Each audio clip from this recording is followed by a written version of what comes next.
Hindi daw i-underestimate ni undisputed super bantamweight champion Naoya the Monster Inoue ang kanyang makakalabang si Hee Jeon Kim ng South Korea ngayong January 24. Si Kim ang pumalit kay Sam Goodman matapos ngang muling bumukas ang cut sa mata ni Goodman, kaya napilitan itong umurong sa pinakamalaking laban sana ng kanyang boxing career. Marami naman ngayon ang bumabatikos sa kampo ni Inoue dahil hindi naman daw kilala ang napili nilang replacement na number 11 rank sa WBO. Bakit hindi raw si Janrel Casimero ang pinili na di hamak na mas kilala at mataas ang ranking kesa kay Kim? Number 7 po sa WBO si Casimero, pero sinabi naman ni Inoue na kahit sino pa ang itapat sa kanya ay hindi raw magbabago ang kanyang focus at preparasyon sa laban at ayaw nga niyang maliitin ang makakalabang Koreano. Nais pa din daw niyang bigyan ng magandang performance ang kanyang mga fans at kababayang manonood ng laban niya sa kanyang teritoryo sa Tokyo, Japan.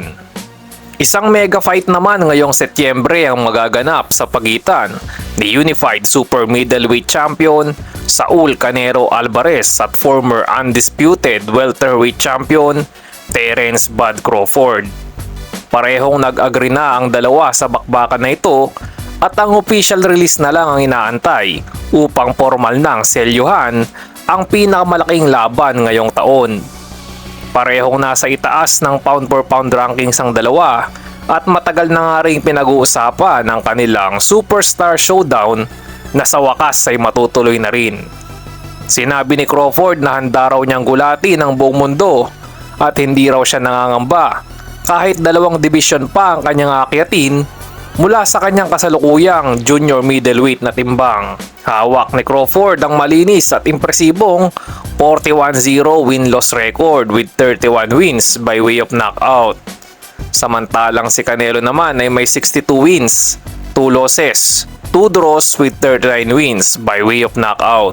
Sa mata ng maraming fans at analyst ay lamang si Canelo sa laban na ito dahil mas malaki siya kay Crawford at sanay na sa kanyang dibisyon. May mga nagsasabi din naman na kayang-kayang patulugin ni Crawford si Alvarez. Samantala ay inanunsyo na ni The Gypsy King Tyson Fury ang kanyang pagre-retiro sa professional boxing sa pamamagitan ng isang social media post.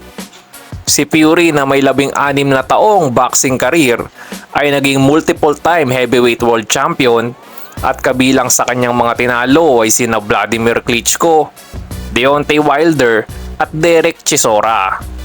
Sa kanyang huling 2 laban ay parehong talo ang kanyang nalasap kontra kay Alexander Usyk, kaya siguro naisipan niya na tuluyan ng tapusin ang kanyang karera sa mundo ng pakikipagsuntukan.